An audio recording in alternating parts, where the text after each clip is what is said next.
So just to follow up from yesterday, I'm going to continue on from there. I just got to get into it. So where did I come up to? I come up to this bit here, which was humans. Do you ever think that life is already orchestrated? Not orchestrated in a way, but only the best survive. Now, self-defense mechanisms, we're talking about respecting a snake or a lion. You respect its power. You don't need it to attack you or come near you. And bears, you don't need them to attack you to know the reputation. Word of mouth, right? And other humans tell other humans and other life forms that, well, perhaps not. And most animals have this respect for lions, near enough. So you could say king of the jungle, perhaps. Who knows? If it is really a jungle. Not so much anymore. And leopards, stealthy. Okay, so they've got their own respect because they've got their self-defense mechanisms. And they don't often reveal it. That's the thing. You know, lions roar as a warning, and perhaps they get into a stance. They just come near you. They don't even need to show you their deterrent, let's say. You get the idea. Okay, I'm going to back up. If I back up, will you stop chasing? Yes, I will.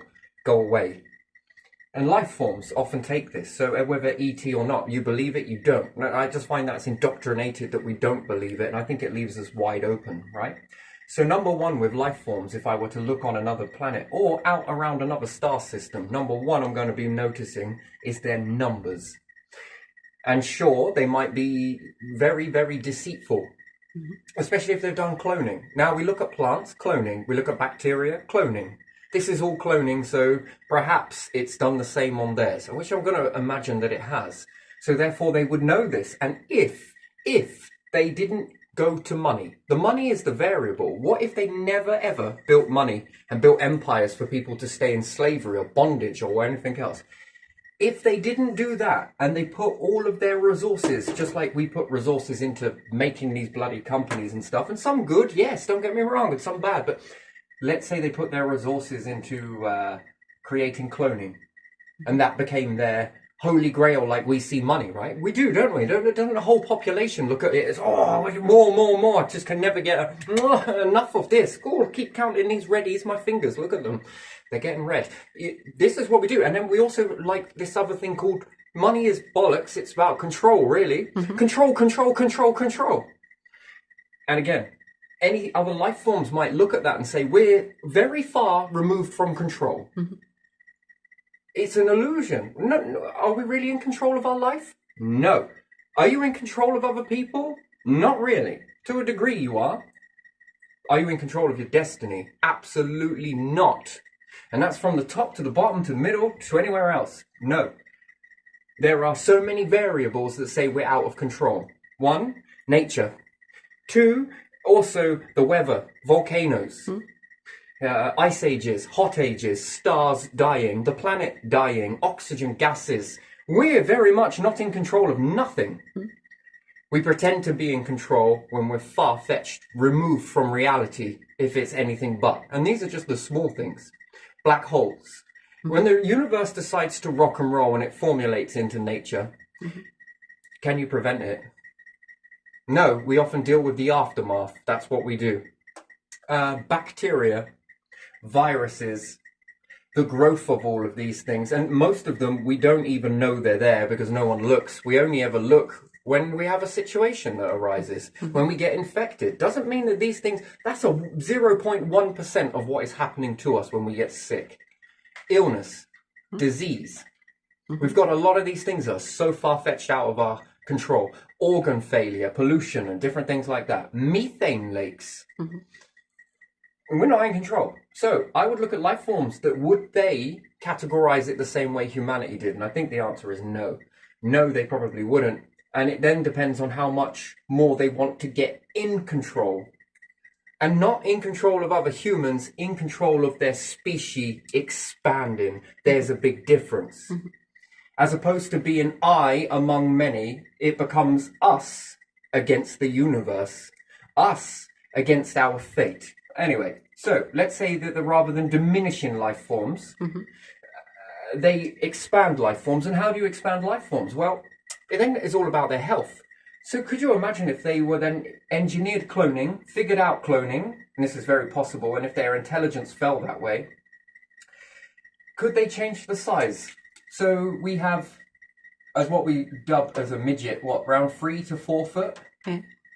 And average is around 6 foot. And larger is around 7 to 8 foot. What does this pattern show you?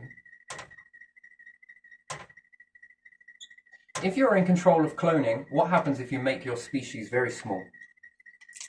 Inside a small spacecraft. Okay? If you had loads of people that were 6 foot in there, it wouldn't work. But if you had loads of people that were 3 foot in it, it seems so small from a distance, doesn't it? Their numbers seem, we'll assume that they're the same as humans. 6 foot in nature, blah, blah, blah, blah. Orbiting around, and what seems so small, and then all of a sudden, out of the flick of a switch, their clones up to around 7 foot, and they begin to expand.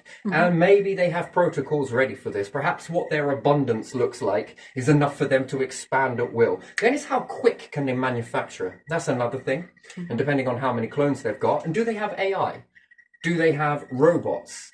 Do they have robots plus them? There again, these pose some very interesting questions as to if they become bigger in comparison to their solar system.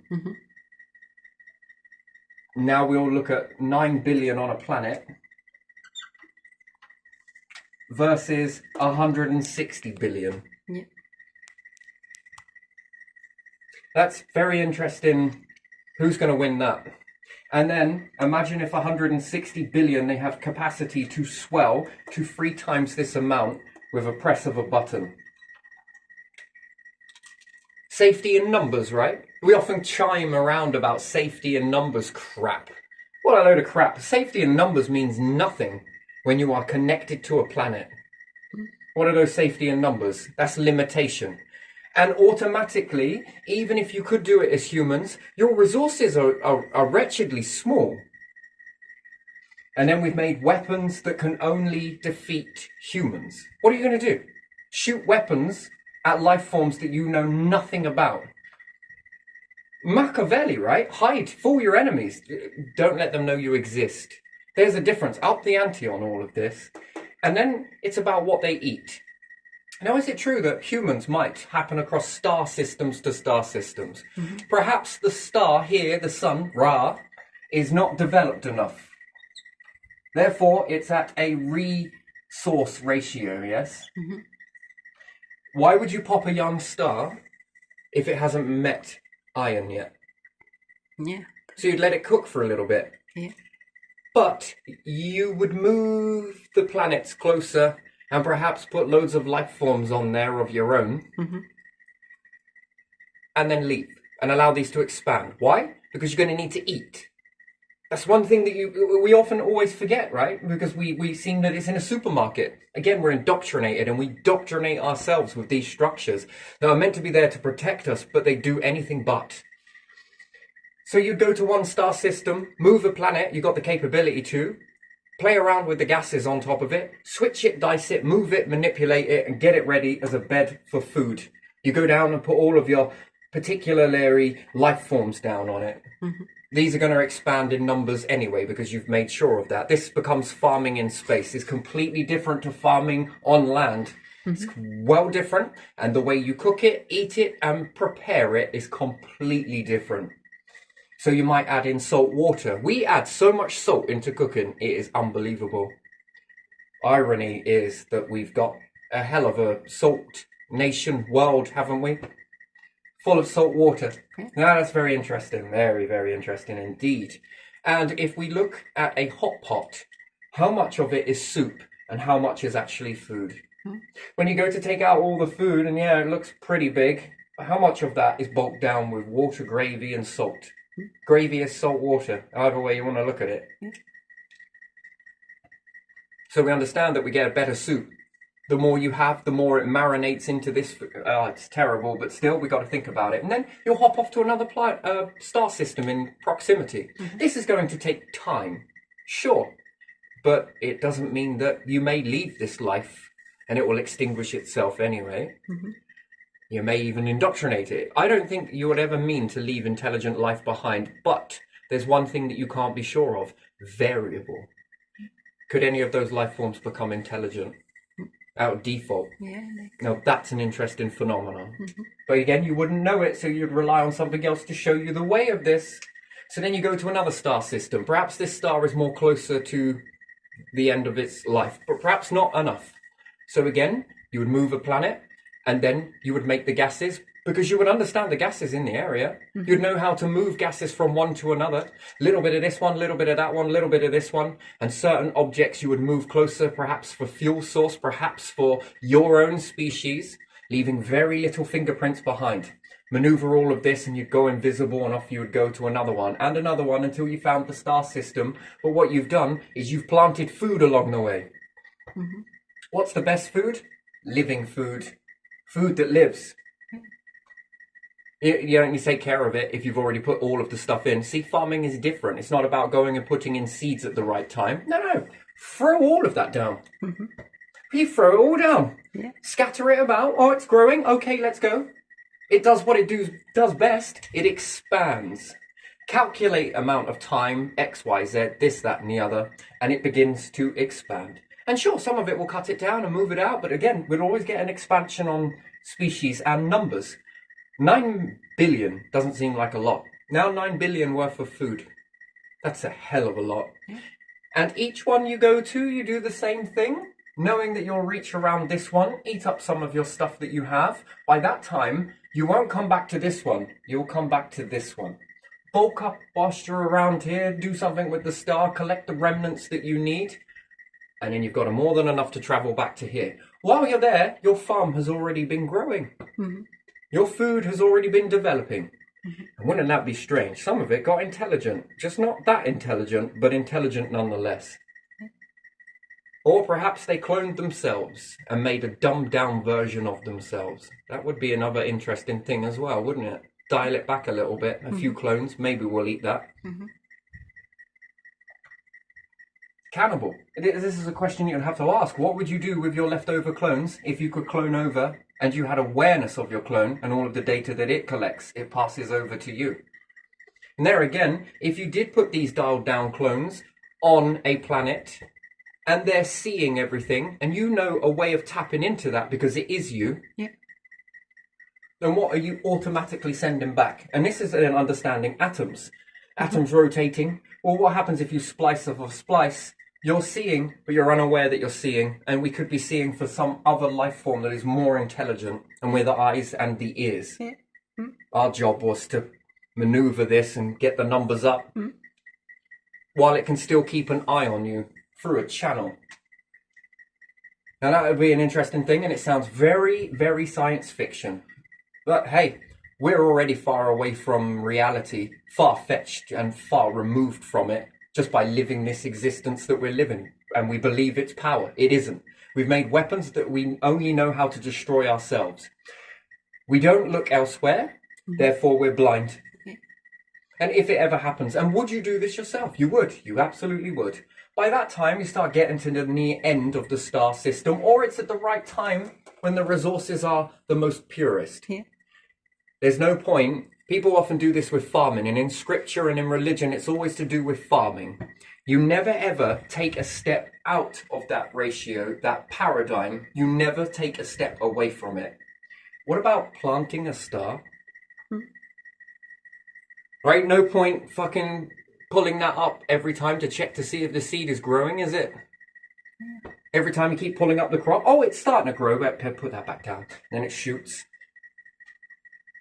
But again, because we're not in that paradigm, we're not thinking that way, we're limiting ourselves. You would find a nebula and you might help the star move along. You might put in some resources into it because you want a certain amount of resources in abundance at the end. But there ain't no point popping that thing just yet, because it might not be at the stage. Maybe it needs longer. Maybe it needs more pressure. Maybe it needs more heat at a longer time of pressure. It's like baking a cake. You want the perfect cake to come from that, but you need to put in a lot of ingredients. But the one thing that you do need to do is either slowly cook it under that heat, under that very gently, so it cooks all the way through and it gives you the best cake that you can get. Or you can just put it in the oven, take it out. Oh, it's a bit runny. I suppose that will do. It's not what you are after. Sometimes you have to long and slowly, with the heat and the pressure, how we forge diamonds. It's interesting. How do you forge resources? Which would then tell me that they're limited in capability, but still, it depends on what they're trying to do. And we know from ourselves, we love to experiment. Yeah. Other humans, this, that, and the other. Wow, that's interesting. Lenses will be the most abundant in life forms, will know how to make lenses. Lenses cook planets. Especially if you have a lens at the front and back of the planet. You only need to move these into position. And then you heat the planet from top, bottom, backside, and front side. The planet will cook. How would you ever leave from that? All of these ingredients going together, you make one massive soup. And then I would wonder if you could move plates at will. Can you expand the core? Can you sweat off some of this? Because we would then call that, we say, oh, look at this industrial cook pot. Look at these industrial pressure cookers.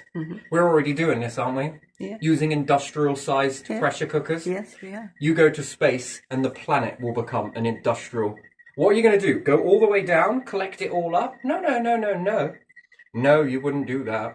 You would create a massive amount of pressure which would cook all of the life forms, and then you'd begin to depressurize it by letting out the gases into space, and slowly but surely it will shrink down, and then the planet will freeze. Slowly but surely, and then there's lacking of gravity to get away from, the resistance of the atmosphere. That slows you down. But what happens if you remove the atmosphere after you've cooked it? You've automatically freezed what you need. You can get down and take your food. And we would think that that would be polluted, poison. This stuff, depending on how advanced life forms are, we can make that inert. In fact, can always turn poison into medicine, no matter what it will be. Again, because it's where does their intelligence go? What did they highly value? What did they find regard for? Their numbers? Well, again, life forms in this ratio is how I would judge them. Is if I saw them on a planet, I would know that they were very meek, they would be limited to resources, and they would be incredibly dialed back. If some miracle went to space, it would be too slow. By then, depending, if I've been from star system to star system with my fleet, we understand how to not only maneuver around the planets around the particular star, but we also know how to go from star to star. And then at what speed? How long have they been doing it for? You know, the first ships that sailed to America took months. How long does it take now? Again, same thing in space. Sure, it would have been an arduous, all about the age. The older they are, and depending on where they put their mindsets, there's some people say that all of this sort of stuff, knowledge comes from what you do, the action, they say. While we're all lacking action. What a waste of life. But still, if they're then dotted around one star system, I would be impressed, but I would also give them a wide berth. But the problem is, on a planet, I couldn't wide berth those because I am subject to being around the star. I depend on the star. I depend on the planet. I depend on all of these things staying harmonious. They would choose to give you a wide berth or not. Hierarchy is that. They're not dependent on a planet. Therefore, if they scattered outwards to the ports where we can't see them, mask themselves and surround the planet and then move closer, by that point they could hit you from every single angle and have the capability to maneuver away from it. And that's if they haven't made holograms. You will shoot at a load of holograms. Humans even do this with nukes. They'll drop a few duds down and a couple of nukes will be in that one. They can do the exact same thing with holograms. Yes, it's scary perhaps to some people, but there you are. Then if they're dotted around one star system, and then they're dotted around another star system, and their numbers are massive. And they favor strength in their numbers. They know that if they have one single weakness in their gene pool, then the whole lot of them are susceptible to be eroded. So they would create themselves to be as strong as possible. And there again, did they favor healthcare systems? Or did they favor money on healthcare systems? And then with this money, they would then favor diminishing their species in order to get more money for the illusion of control. Grow up, grow up. It's ridiculous, isn't it? Yeah. And it all depends on where you are. Where is your mind in that? Did they give free health? Did they combat it? Did they cure it? And no, we then broadcast our tablets and different things like that. So you have already taught them how to diminish you. Mm-hmm. Yeah. So make the planet with all of this and change the gases in such a way that cause you to have tumours, that cause you to have this, that cause you to have poor health. Play around with the light. It's very interesting, isn't it? I know, we've got a flag and I can make the alphabet out of the entirety of the flag. That's an interesting thing, isn't it? Mm-hmm. It all depends on where this came from, this symbol. It's intelligent symbols, these are, from the Mayans all the way through. It is extremely intelligent, and we dumbed ourselves down. What happened? What has happened? And you mean to tell me that we went downwards because, what, a few bad rotten apples got into power and corrupted systems? Maybe. Likewise, we've had a few good political parties in. Don't get me wrong, it's not all about politics. Don't get me wrong. And corporations and different things like that. But you mean to tell me that that's supposed to be power when it's anything but? It has plummeted. The intelligence has plummeted massively. And when we look at ancients, that is advanced. Where did it go? Therefore, what was teaching? And there again, there's this light and dark, the process of the universe, back and forth, back and forth. I'll love you 1 minute and hate you the next. Hate you the next minute, love you the next. I think it's to be authentic is this way. Yeah. Ugh. And it almost seems like humanity was loved by something and then dropped by something and then loved by something. This pattern is not normal. If I wanted to know the species from a distance of how to utilize them for bad, nefarious purposes, I would show them intelligence and then I would remove it and watch them drop. Because then they teach you how to kill them themselves. That's interesting, isn't it? They teach you how to diminish one another. They teach you how to drop themselves, and already in the blueprints, what's already known about that life forms on that planet. How to destroy them, you might as well watch them and get the information, they'll give it to you. Nukes are only good for humans. Your weapons have been built to target humans. And only humans, and only life here. That's it. Dinosaurs were pretty damn big. Big black layer. Life forms before that, big black layer. We keep seeing this pattern of a black layer. You can blame that on an ice age, a hot age. You can blame it on whatever you want. But for me personally, it comes to three possibilities. One is laughed at, and it's then amazing how and who taught you to not accept ET. That is very dangerous. That is blind. Oh, there is no aliens out there. Why not? Because it's only us. If that was true, there would only be one star system. The evidence points in the opposite. It is all evolved across the planet. And isn't it amazing that no matter what ends up getting extinct, it always booms again? Yeah. Like by design. Like by some sort of design there. Yeah. Look at the species, how they change. There is something that makes them go away, and then slightly different forms develop, don't they? I just run into this situation that if I go down to a planet and we can move it and maneuver it towards a star in the Goldilocks zone, get it with the right gases, and then go down and plant all of the plants down there that are not toxic to humans. Go and put all of the animals that are down there that are non-toxic to humanity. It all requires cooking before it's being eaten. And then leave it for a bit. Is there sure there are going to be some evolving in the meat? And there's going to be variations of poison between who can eat what. But to anything else that's really adapted and evolved to live this kind of way, I think that they're going to be immune to it. And then this becomes vegetable with meat. I don't like to say it that way, but that's how it looks to me. And how dumb we all claim to be, because we we will laugh at this sort of thing, on the absurdity of it, until it happens. And then that must be a feeling in the legs, really. You feel like you go bare, like you have no legs. When you see something begin to happen, and by then it is already too late. And we've collected all of this resource. Any machinery that has been made is seen. I believe there is a God protocol, don't get me wrong. Whatever you want to call it, the creator, the balances, yeah, I believe that it is.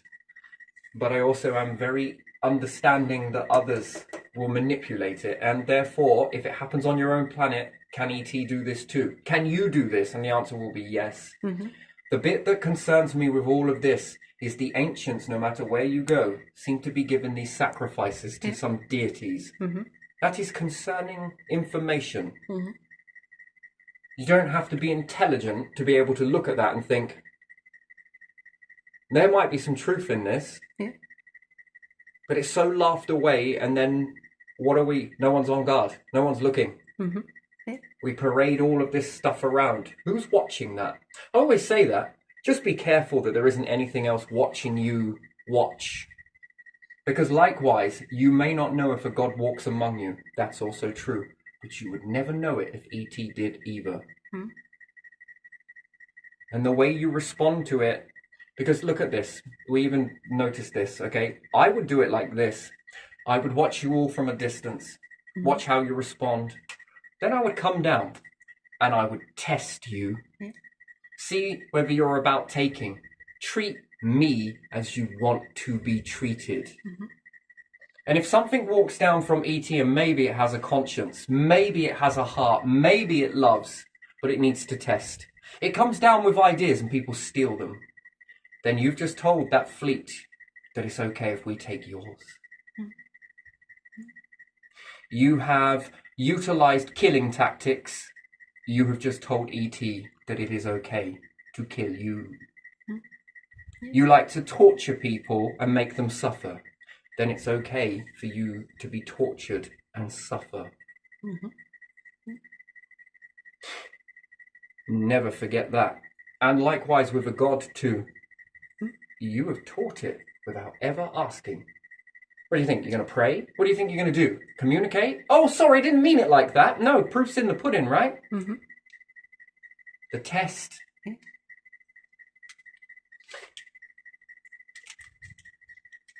If you take, then you are saying take.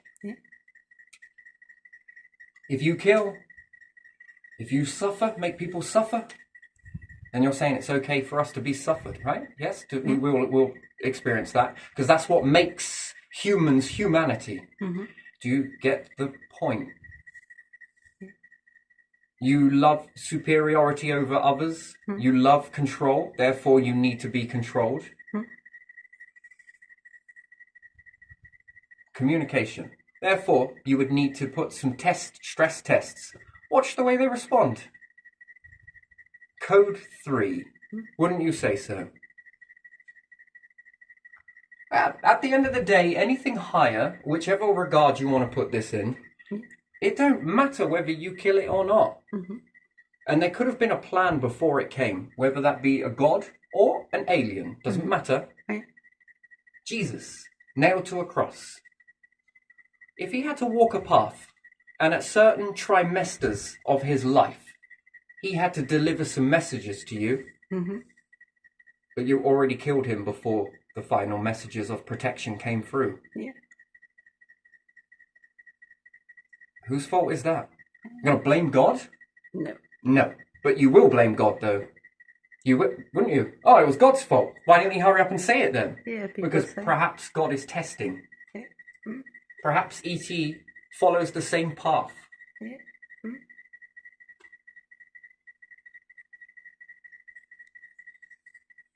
Power. Nah. How you treat each other. And how you treat something that then judges whether this is even sacred to you. Whether this is anything.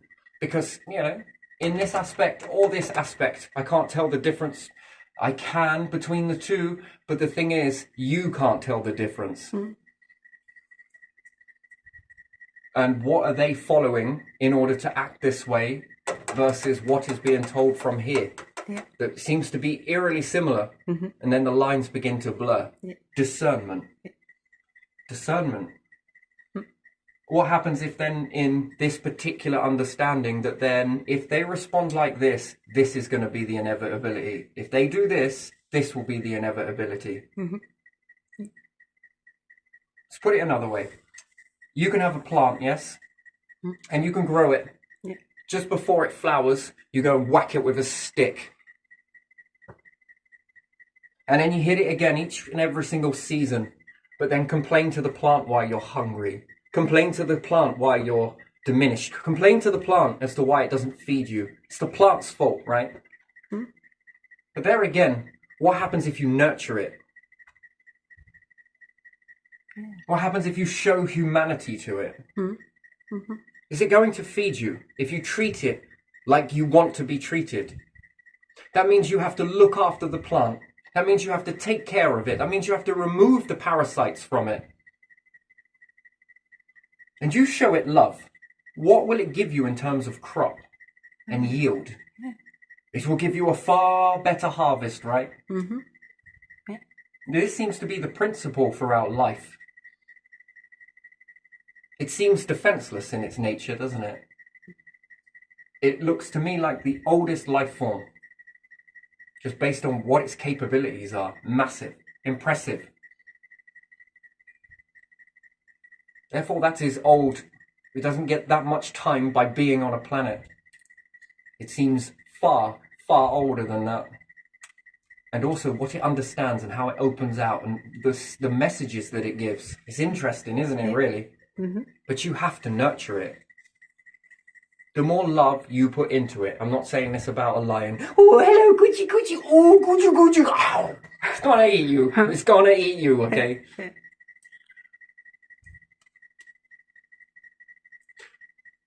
But in this, wouldn't God feel defenseless? If you want to say God, universal, spiritual, they're defenseless. Would you think so? Maybe they appear that. Because if it shows you vulnerability and meek and everything else, then your integrity comes out, yes? You're not getting anything in return, perhaps from nature, without patience. If you stroke it wisely, because you don't want all of this. You don't want that. You don't want... Okay, I'll reward you a bit more. Still nothing? That's very nice. Anyway, so forth and so on. But yeah, it all depends on where these have gone. You may not believe in E.T., but gee me, you believe in God, you believe in ghosts, you believe in spirits, but you don't believe in E.T. You don't believe in humanity, you don't believe in nature, you don't believe in animals, but you believe in God. Bit of a step, that one, isn't it? Yeah. It is. You believe in life after death?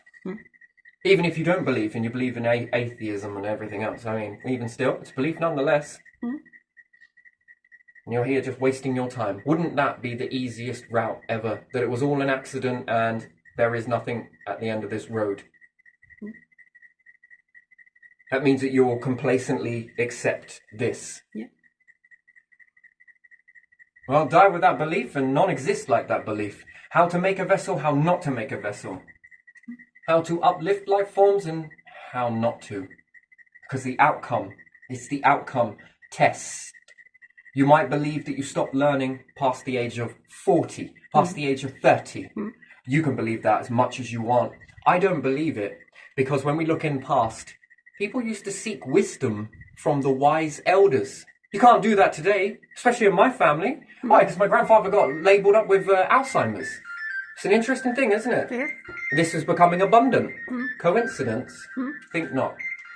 Anyway, so yeah, if they went into making life forms be born, and they build their numbers, how do you know their past doesn't start coming in the future? Yeah. Because evolution holds the key. What holds the key of evolution? and evolution remembers how to make you. Made you once, it can make you again. Why it doesn't? Because it hasn't been told to. Anyway, right, let's leave it there and let's get on. Okay. Wonderful.